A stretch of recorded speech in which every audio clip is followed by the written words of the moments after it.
एक व्यापारी असतो, वर्षानुवर्ष चालणारा व्यापार करत असतो. पण काही कारणाने त्याचा व्यापार अत्यंत डगमगीला आला. त्यात मंदी आली, व्यापार कमी झाला आणि खर्चे त्याचे होते तसे, सवयीप्रमाणे खर्च तसेच होते. अत्यंत बिकट परिस्थिती झाली. एका दिवशी वैतागून तो आपलं जीवन संपवण्यासाठी एका ठिकाणी गेला. माळरानामध्ये चालत चालत आपलं जीवन संपवण्यासाठी ठिकाण शोधत होता. एका झाडाखाली बसला आणि आपलं जीवन संपवण्यासाठी तो विचार करत बसला होता. आणि त्याच नेमक्या ठिकाणी काही वेळात एक व्यक्ती आला. तो त्याला म्हणाला, का बसलाय असा? म्हणला, काय करणार, असं असं झालंय, व्यापारात नुकसान आहे, मंदी आहे, अमुक आहे डमुक आहे, असं अशा पद्धतीने चाललं.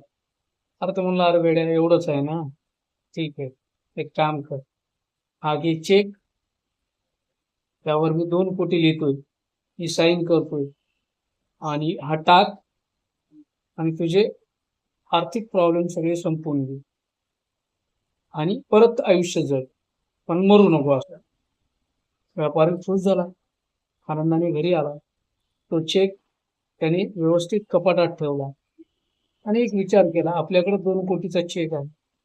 अगोदर आपण आपले प्रयत्न करू, आपण आपल्या व्यवसायात स्थिरता आणता येईल का हे विचार करू, आणि नाही जमलं तर हा 2 कोटीचा चेक तर आहेच ना. परत तो दुसऱ्या दिवसापासून त्याच ऊर्जेने परत आपल्या व्यापारात आला. व्यापार जीव ओतून व्यापार करू लागला आणि काही दिवसानंतर दिवस बदलले त्याचे, मित्रांनो. आणि तो परत आपल्या पहिल्या मूळ स्थितीवर आला. मूळ स्थितीवर आल्यानंतर त्याने विचार केला की आपण आपला व्यवसाय मूळ स्थितीवर आलेला आहे, तर आता त्या 2 कोटी रुपयाचं काय करायचं. एक काम करू आपण, ते 2 कोटी रुपयाचा चेक त्या संबंधित व्यक्तीला आपण वापस देऊ. आणि कशाला, नको ना, आपल्याला गरजच नाही, ते परत कुणाच तरी कामाला येईल. या उद्देशाने त्याने तो चेक वापस देण्यासाठी जिथं तो आत्महत्या करायसाठी आला होता त्याच ठिकाणी आहे. तिथं सगळीकडे शोधू लागला, पण तो व्यक्तीच त्याला भेटत नाही. मग त्याच्यानंतर तो आजूबाजूच्या परिसरात त्याची माहिती घेण्यासाठी फिरत होता. त्याने एका व्यक्तीला विचारलं की मी मला या ठिकाणी एका व्यक्तीने चेक दिला होता, मी त्याला शोधतोय, तो तुम्हाला दिसला का? तर त्यावर त्या समोरून व्यक्तीनं उत्तर दिलं, अरे तो रिटायर झालेला बँक मॅनेजर आहे आणि तो आता वेडा झालेला आहे, तो लोकांना चेक वाटत फिरतोय. पण मित्रांनो, त्या वेड्या माणसानं का होईना, पण त्याच्या एका कृतीमुळे एकाचं जीवन वाचलं, एखादा परिवार रस्त्यावर यायचा वाचला.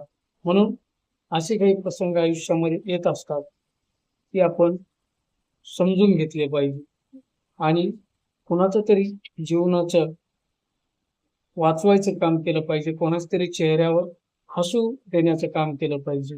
धन्यवाद.